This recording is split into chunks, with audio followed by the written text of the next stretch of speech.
mbokk yi ci ànd beeg RFM encore une fois joyeux anniversaire à tout le groupe Futur Média tàmbale ko ci président conseil administration bu groupe bi président Youssou Ndour directeur général bi Birane Ndour ak mbooleem directeur yeeg mbooleem personnel bu groupe Futur Média ñu ngi ñaanal ñëpp jàmm yi sàkku ñaanti ñëpp ñaanal bu baax borom kër gi ñaanal ko mooy ñaanal sunu bopp waaye ñaanal mbooleem sunu naatangoo yi ñu am wér am teranga tal ko yàlla gën a tàppe xol yi ñu gën a bokk li nga xamante ni mooy objectif benn bi maanaam di yëkkandoor di tegandoor ndax ni ma koy waxee saa su ne gaal gi genn gi la ku ne li nga fi tibbee yóbbu sa njaboot fexeel daal mu gën a sakkan mu barkeel ca loolu lépp nag lu nu bokk ma ne su ko séddoo des koy ñoŋal kon encore une fois joyeux anniversaire au groupe Futur Média Ablaye Diop ak Aba ñoom ne nañ ma lalal sa mbalaanu wasifa yow yor sa kurus ñun dañuy feetu ay ca feetu leen ba préfet wala gouverneur fekk leen fa ci wàllu distanciation di raxasu di sol masque yi loolu buñ ko fàtte ci mbir yi mbokk yi lu yëf yi neex lu jàngoro ji làqu mel ni luy dellu ginnaaw noone doon ngeen dégg sax ci tubaab gaa yi naan dafa xaw a daal di sew moom jàngoro ji kon ñu fexe ba même bu fi jóge woon sax ci ëllëg yi ca topp ñuy wéyal masque yi moo waral daan ko xoo nag rajo Futur Média tey nag dañuy dem ba Bignona bët Saalumu Sénégal ca Ziguinchor ngir rek waxtaanee mbas mi ak docteur Mamadou Lamine Sagna mooy médecin chef district Bignona docteur Sagna ñu ngi lay ziar bu baax. maa ngi lay ziar El Hadj Assane. ñu ngi lay gërëm bu baax ci ànd bi nga ànd ak ñun d'abord ñu daal di xool tolluwaayu Bignona quelle est la situation actuelle par rapport ak mbas mi foofu ca Bignona. bon maa ngi lay remercier El Hadj Assane si invitation bi ngeen ñu invité pour ñu mën a waxtaan si wàllu mbas bi di coronavirus si district sanitaire de Bignona. bon bu ñu xaymee suñu situation depuis commencement mbas bi ba mu dugg si Sénégal ñun Bignona fii bis bu tey def nañ lu toll ni 444 prélèvement yoo xam ne envoyé nañ ko pour ñi nga xam ne ñoo dootoon a présenté si ñi nga xam ne mooy signe coronavirus bi. ci 444 yi 87 cas yoo xam ne dañoo revenu positif. résultats yi ba démb résultats yooyu lañ am nañ 87 cas yoo xam ne dañoo positif. ok donc si 87 cas yooyu cas yi moo ngi commencé depuis ñëpp xam nañ ko mooy depuis Bignona moom depuis commencement mbas mi amoon nañ ay njëtuwaay yoo xam ne suñu autorité jëloon nañ ko autorité administrative yi autorité médicale yi. boole si autorité religieuse yi tout. la communauté jëloon nañ engagement boo xam ne parce que ñun dañoo teel a xam ne xeex mi foog communauté bi ñu moo ko mën a xeex. moo tax communauté ba mu si jàppee amoon na ay jotuwaay yu ñu jëloon ba amuñu woon cas ba ñu décidé pour ubbi école yi. enseignants yi ba ñu déplacé woo si la ñu commencé am ay cas. donc cas yooyu yàlla defoon na autorité yi jëloon nañ ay motuwaay. amoon na centre de traitement bu ñu ubbi woon parce que dañoo njottoon ne enseignants yi bu ñu déplacé woo dinañ am ay cas yoo xam ne dina ñëw. centre de traitement boobu moo ñu permettre 7 cas yi ñu njëkkoon a am. ñu jëlal leen en charge fii si centre de traitement bu ñu ubbi woon fii Bignona. léegi ba 7 cas yëpp demee ba wér si la ñu tëj centre bi. léegi cas yi si tegu dañ leen doon yóbbu hôpital centre de traitement bi nekk Ziguinchor hôpital régional. donc ce qui fait que. ñaata kilomètres la Bignona Ziguinchor. Bignona Ziguinchor 30 kilomètres la. 30 kilomètres. 30 kilomètres la waaw. boobu loolu moo tax et puis ba ñu commencé envoyé maladie Ziguinchor am na 45 cas positifs yoo xam ne hôpital Ziguinchor lañ leen yóbbu pour faju foofu. ba tey noonu ngeen di doxalee wala am ngeen seen centre bopp. ba léegi noonu la ñuy doxalee. loolu du yombul de ndax 30 kilomètres du ñaari kilomètres quand même. waaw loolu yombul parce que. ba ñu ubbee centre bi amoon ay jafe-jafe yoo xam ne moom lañ doon jonkanteel mooy lépp lu dem si wàllu lekk maladie. lépp si seen wàllu hygiène bi dinañ waroon defal. amuñu woon accompagnement boo xam ne moo waroon ba ñu mën a taxawaay boo xam ne dina mën a jekk si maladie moo taxoon ba cette maladie wéree ñu décidé tëj centre bi. mais kon docteur baal ma doguma la mais waa Bignona bu ma leen ko sañee wax ñu moytu fagaru moo gën ci ñoom de. waaw moytu fagaru moom moo gën ci ñoom. parce que 45 fi mu toll nii am na 45 cas yoo xam ne jot nañoo dem Ziguinchor si 45 cas yooyu am na 34 yoo xam ne wér nañu ba ñibbi seen kër. am na 11 cas yoo xam ne ñoo fa des. ok waaye tamit ba centre traitement bi Ziguinchor bi parce que centre traitement boobu fa la yeneen district yi lu mel ni Diouloulou Thionck Essyl Oussouye ak Ziguinchor bu ñu amee ay cas ñoom tam foofu lañ daan yóbbu. mais est-ce que def ngeen expression de besoin par rapport ak ubbi gi war ci yeneen CTE bu ko defee bu Ziguinchor nooyi tuuti est-ce que yéen jokkoo ngeen ci kilifa yi. def nañ expression de besoin bi war lépp loo xam ne nañ ko soxla pour ubbiwaat beneen centre. def nañ ko. envoyé nañ ko suñu kilifa yi. muy mel ni région médicale mu yëg dem ba ministère ak préfecture mu mun a envoyé tamit dem fu mu ko mun a yóbbu. mais ba tey ñoo ngi déglu amaguñu réaction boo xam ne nañu pay am nañ sa site bu ñu identifié d'abord y a une centre de réinsertion sociale boo xam ne identifié nañ ko. donc li des am nañ temps yi ay partenaires yoo xam ne jàppal nañu si ay lal. lal yaa ngi fi mu toll nii li war accompagner centre mooy li restauration bi hygiène bi matelas yi wala dem si kii bi ak personnel bi nga xam ne le soutien bi nga xam ne moom moo war a ñëw. pour mën a jël en charge maladie. loolu fu mu toll nii moom moo des. ok waaw loolu xam naa loolu moo tax depuis ba centre Ziguinchor yi commencé tamit am surcharge. ci lañ entamé traitement à domicile. fu mu toll nii am na malade yoo xam ne ñu ngi leen di suivre si seen kër yi. foofu ci Bignona et ça se passe bien. Et ça se passe bien parce que depuis bañ commencé ba léegi am nañ 39 cas yoo xam ne ñoo ngi leen di suivre à domicile. ok 39 cas yooyu am na 9 yoo xam ne. déclaré nañ leen positif am na 30 yoo xam ne des na boo gisee 30 yi bëri nii parce que am na ñoo xam ne génn nañ ci traitement bi mais seen résultat contrôle lañ jotagul effectivement loolu tamit problème la boo xam ne ñoo ngi koy jàngonteel dañuy envoyé prélèvement yi day yéex a am retour prélèvement yi day yéex a ñëw day yéex a ñëw loolu moo tax fu mu toll nii am na malade yoo xam ne c'est sûr que ne sur le plan clinique amatuñu lu ñuy sentir ñun jot nañ ne wér nañu mais foog ñu am seen résultat pour mun leen firndeel na leen wér nañu loolu mooy suñu problème ñu ngi am yaakaar kilifa yi dégg ko daal ci jubanti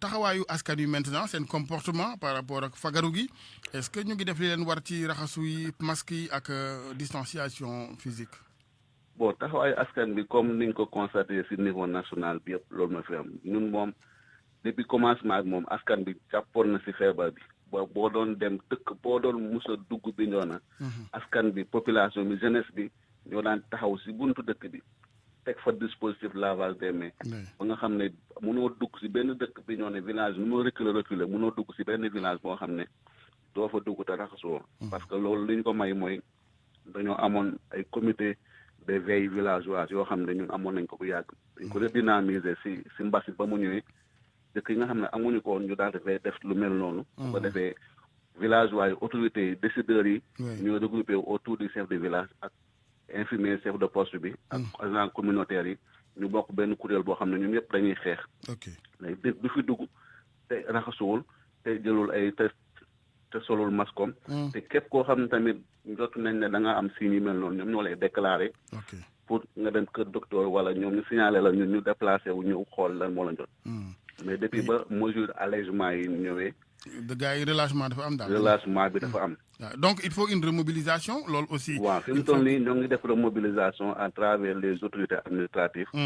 les chefs de village ñu ngi redynamiser. am na tamit ñoo xam ne ay leaders d'opinion lañ ñoo xam ne yàlla def na am nañ mbas bi dem faju ba wér. ñooñu la ñuy basé wu tey ñoom ñooy def ay communication. très bien pour ñi nga xam ne gëmuñu feebar wala li nga xam ne dañoo ragal bu ñu feebaree dem pour ñu xam ne feebar bi la. ndax ñooñu ñu mun a teel a dem hôpital ñii mun a teel a gëm ne feebar bi am na. pour ñu mun a kii. am na tamit jeunesse bi ñoo naan nag la jeunesse.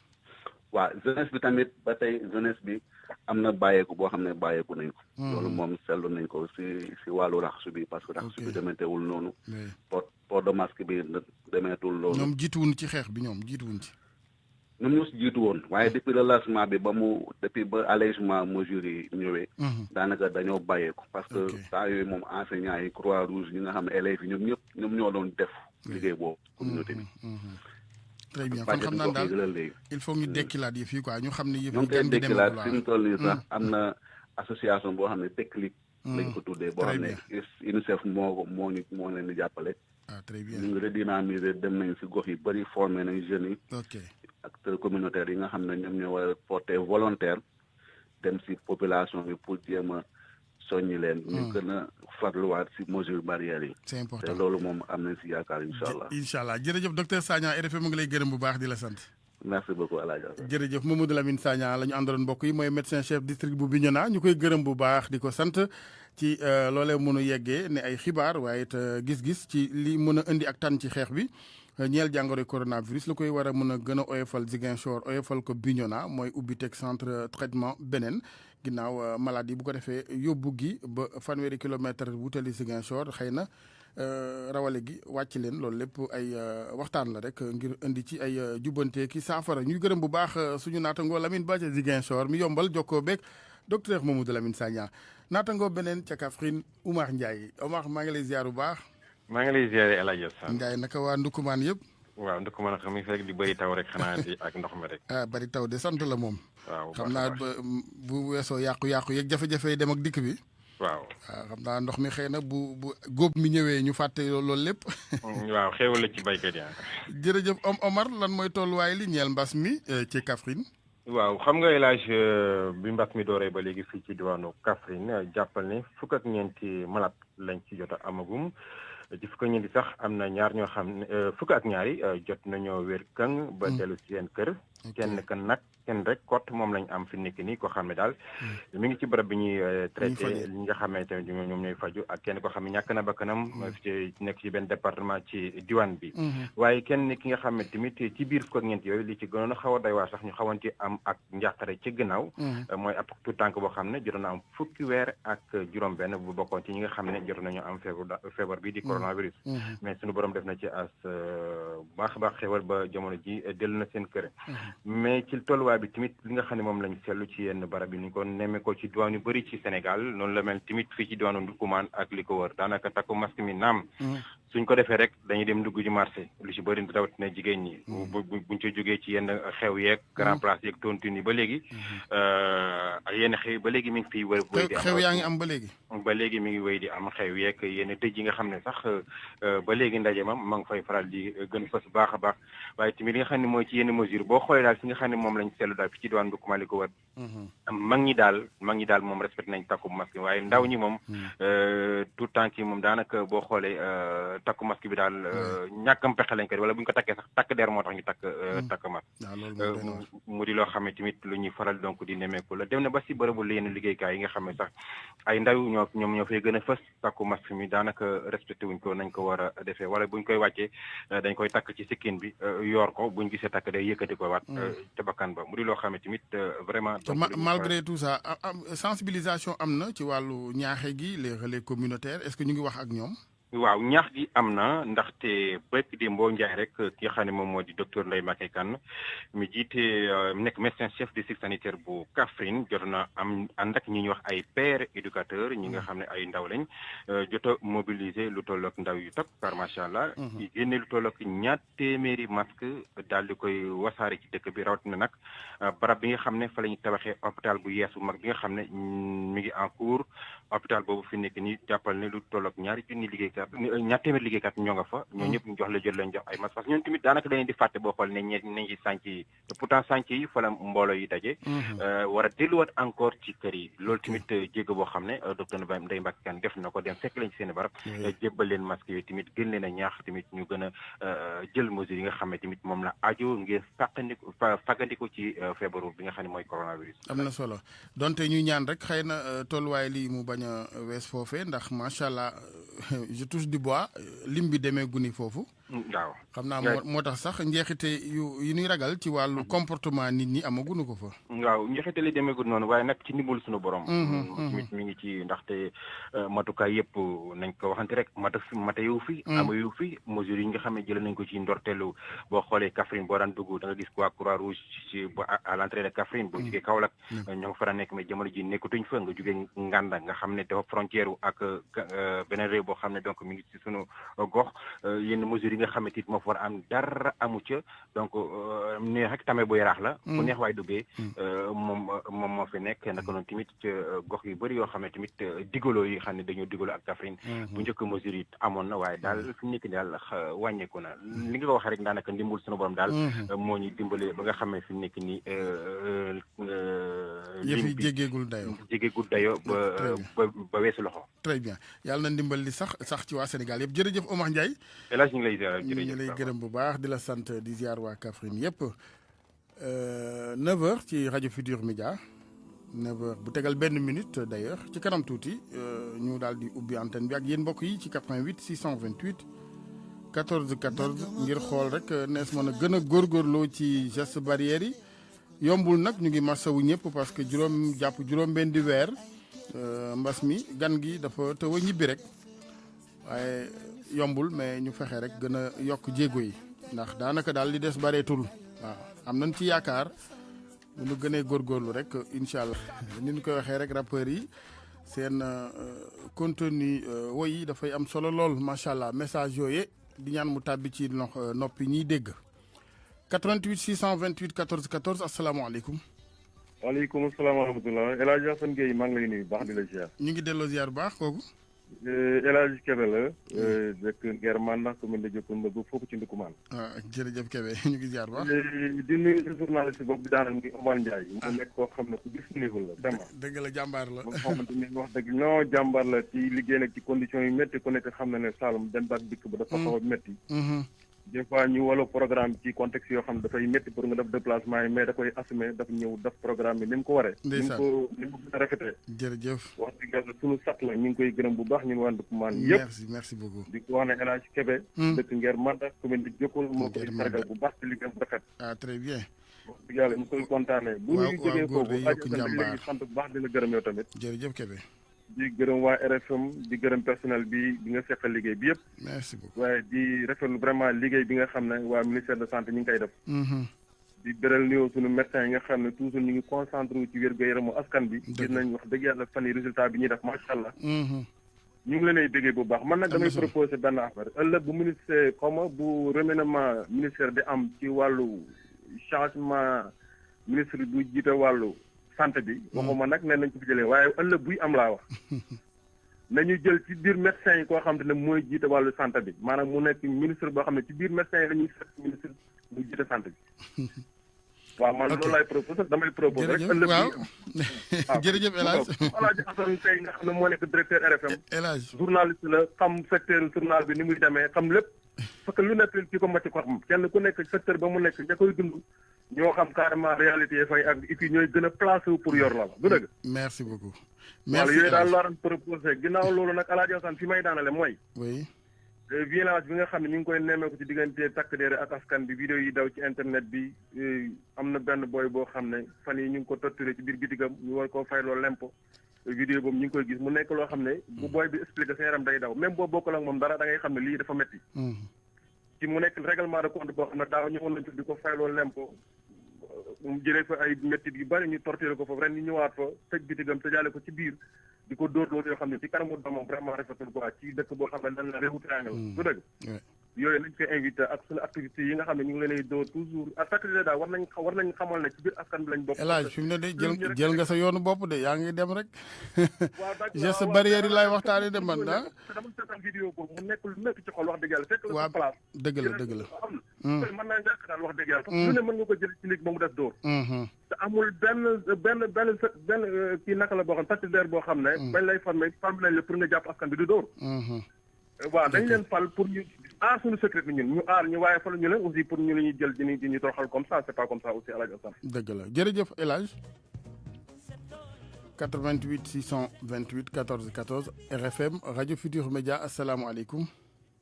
waaleykum salaam sëñ bi. ñu ngi lay ziar sëñ bi. waaw sëñ bi man dama xool guérison yi. ay la yowén effort bu mag a mag a mag Sénégal def na ko. ñu ngi ci jaajëfal médecin yi. ci jaajëfal état bi ci jaajëfal ñëpp. waaye bu ñu koy xool tamit journalistes yi. dañuy dugg tuuti di xoolaale par région comment se passent les choses. parce que tamit Sénégal boo xoolee taux de décès bi. boo ko xoolee globalement c'est faible. ñoo gën a faible taux de décès yi au niveau dëkk yu bëri au niveau mondial. parce que au niveau mondial fii kaay affaire yi gën a am tar ay 5% de décès la ñuy wax. mais boo xoolee région yi am na ci région yoo xam ne ay Kaolack le taux de décès est presque dépasse 10%.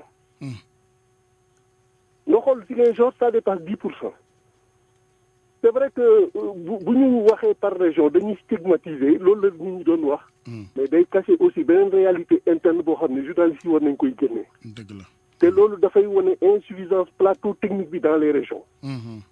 man dama doon invité que journalistes yi tamit. oui bu ñu topp rek ñuy joxe résultats yi de façon globale comme ça mais nañ koy xool tamit par région. pour gën a wane état bi cëram ci plateau technique bi mu war a relever dans les régions. dëgg la dëgg la am na solo. parce que boo jëlee rek nga xool nombre de cas yi Kaolack yi ak nombre de décès nga def pourcentage bi. vous allez dépasser le taux correct dans le monde c'est-à-dire 5%. ok aspect boobu subtilité boobu da leen koy gëstu. c'est important dëgg la. waaw bu gaa yi laqatu rek ci ne dañuy stigmatiser non non non. loolu daal laa bëggoon ngeen xool ko yéen di ko faram-fàccee nag. jërëjëf jërëjëf ci voilà idée bi am na solo am na solo. ñu koy gërëm bu baax di ko sant mu ngi ñuy ñaax ñuy dem au delà de fi ñuy taxawee loolu lépp dolliku la rek ci métier mi gars yi itam jàmbaar lañu lool waaye xel du doy kon mu ngoog beneen clé ngoog ci làqarti mbir ngir leeral jëmee ci askanu Sénégal ak ni nu yoree réew ma ki kopparam ak ni nu ko war a séddale nag mooy ci wàllu jumtukaay ak dundin asalaamaaleykum. waaleykum salaam wa rahmatulah. sëñ bi ñu ngi lay nuyu. maa ngi lay fay maa ngi ci jàmm. yow la kan. man maa ngi tudd Modou Ndaw di la wooye Mbour. Modou Ndaw Mbour ñu ngi lay ziar bisimilah. delloo ziar maa ngi dëkk nag dëkk bi ñuy wax Kër Thierno commune Kër Maba Diop. Kër Thierno. waaw.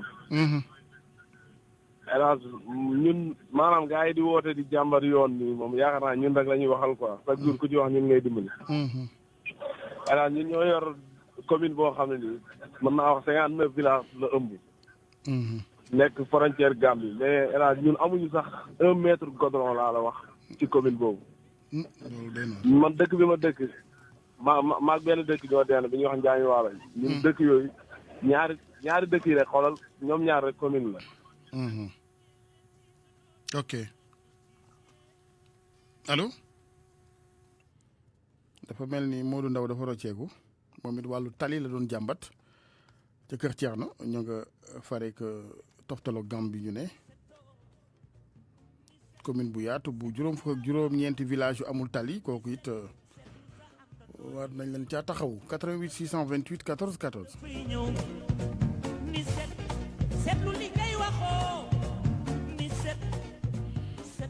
asalaamaaleykum allo. allo waaw. waaw sëñ bi. maa lay ziar bu baax. yàlla nangu ziar. la Modou Tine. Modou Tine bisimilah. maa lay woowee actuellement maa ngi Dakar. yaa ngi may woowee. maa ngi woowee Dakar. ah Dakar nga ne. waaw mais nag maa ngi dëkk Passy. ban dëkk Passy. waaw. diwaanu Saloum. Passy waaw acca. man de mbas mi rek moo ma si jaaxal. te amoon na ma si leer lu quoi. waaw. mooy ak ñu bëri na moo si jaaxal quoi li may analyser. Modou da ngay déplacé wu tuuti réseau bi mooy daw comme ça laaj bi ngay laaj ak leerlu gi gën a leer. waaw mooy comme ça par jour dañuy wax cas communautaire yi ak cas contact yi. waaw. ñu bëri dañuy maanaam cas communautaire nan lañ def bay am cas communautaire par jour. ndax daa am commission boo xam ne ñooy béyee cas ñi nga xam ne ñoo am mbas wala du ban démarche lañ def ba am cas communautaire par jour daal.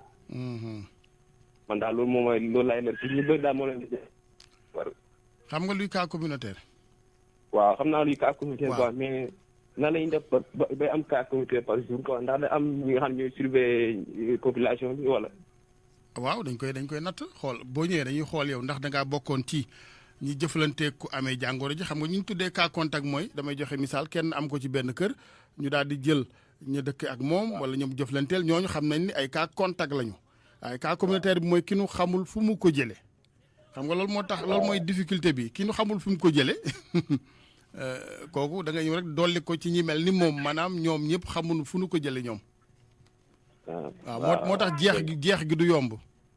waaw loolu waaw ñi nga xam ku am mbokk wala jegeñaale bu ko xam kooku man ngaa njort ci ñoom ne daal di topp mbir ya ba ca fan ko jëlee waaye ñii danoo xamul fu ñu ko jëlee ñoom.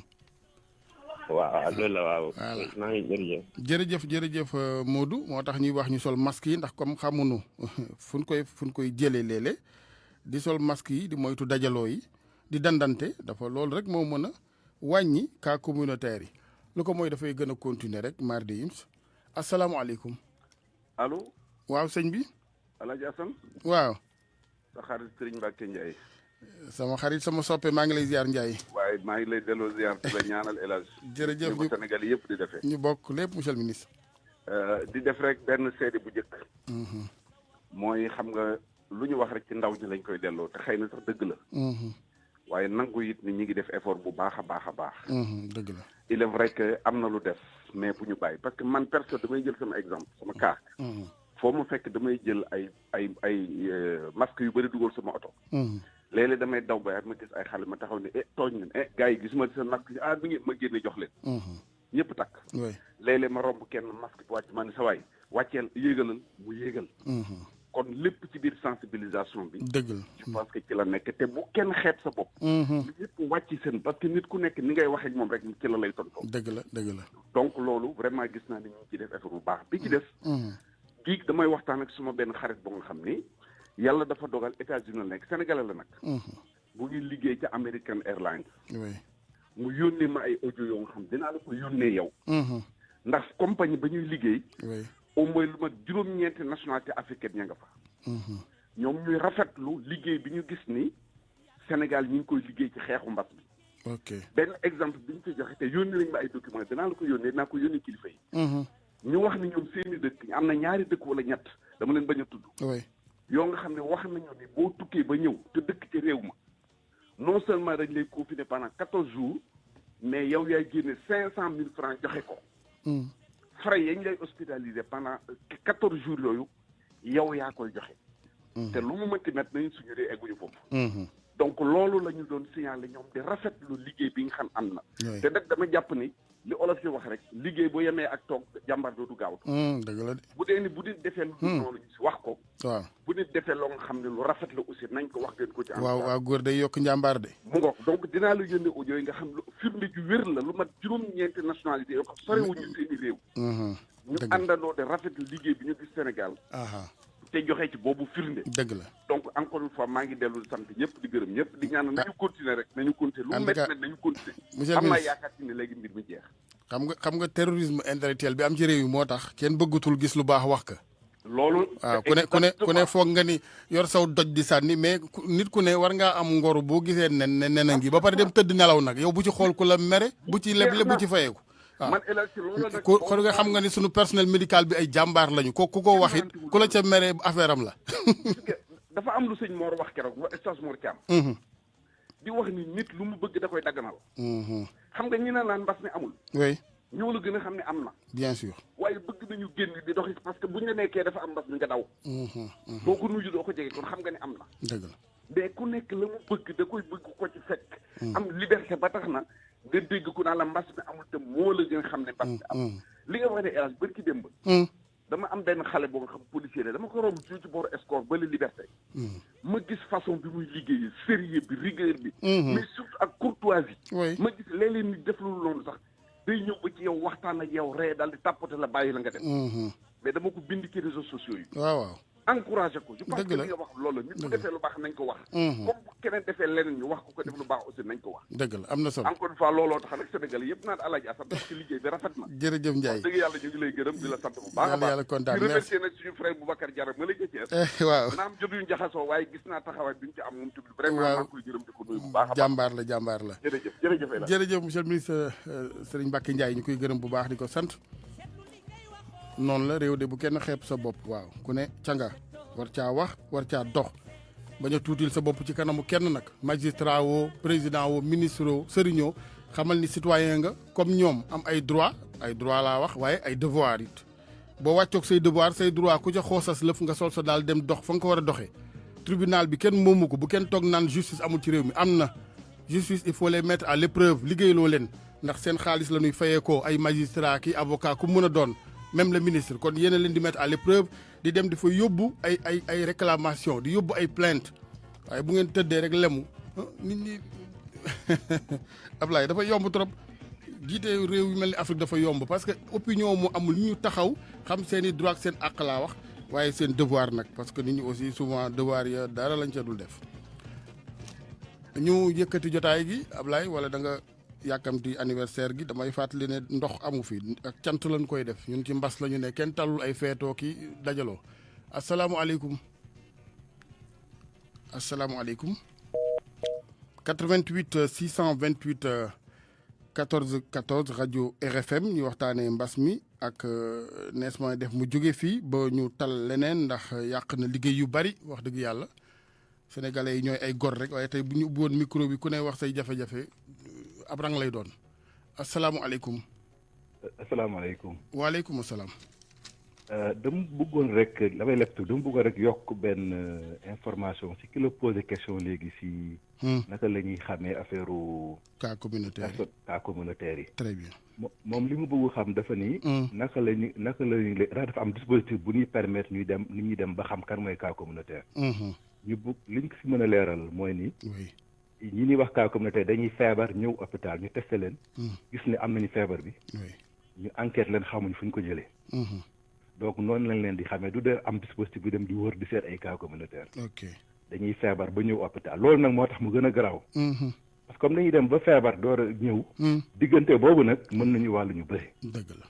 loolu moom lañ ko war a leeral donc amul dispositif bu dem di wër di seet cas communautaire ñoom ñooy ñëw ba dem hôpital. ndax feebar bi ku mu jàpp ba egg fenn. doo toogati il faut nga dem hôpital. dëgg la.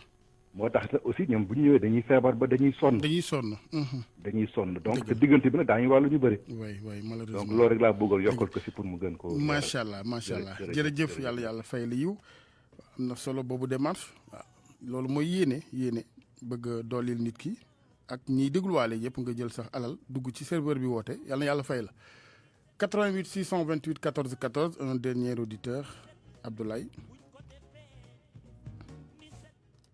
asalaamaaleykum. allo. waaw sëñ bi. salaamaaleykum. waaleykum salaam. na ngeen def. ñu ngi sant yàlla bër. du ma wax ak Babacar. maa foog ne ci rajo bi lay wax. Babacar ban nga soxla. boobu kii bi lu mu tudd ki rajo bi. ci wàllu xeex corona. waaw corona bi waaw. corona bi ci nga bëgg a wax waaw. waaw. yow lan nga bëgg a wax.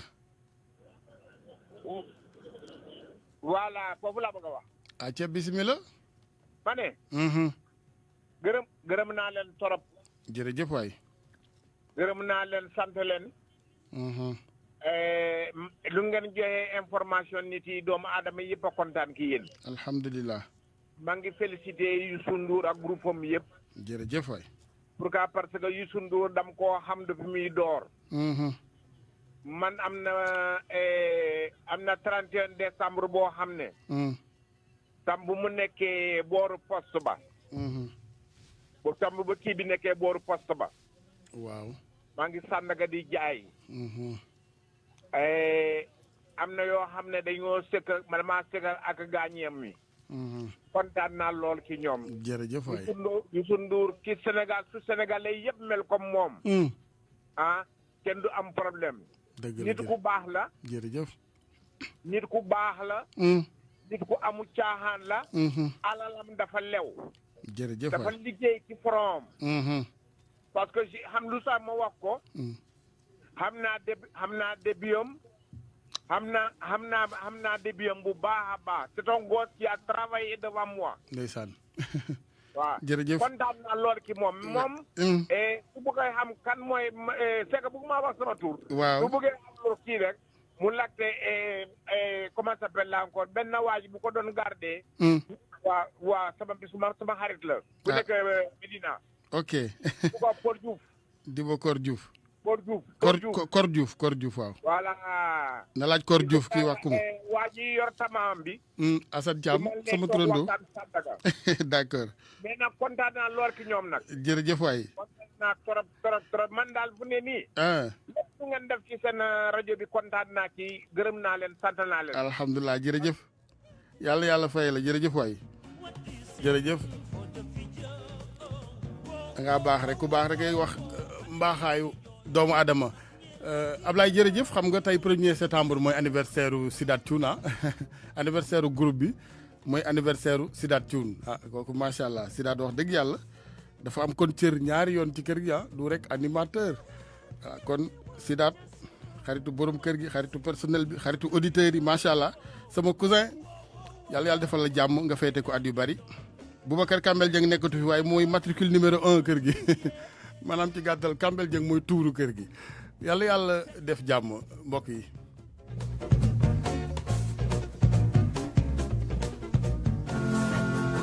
bu bees bi ñëpp doon xaar dellu si na ci chaîne Canal Plus Sport dundu leen épisode bu mujj bu UEFA Champions League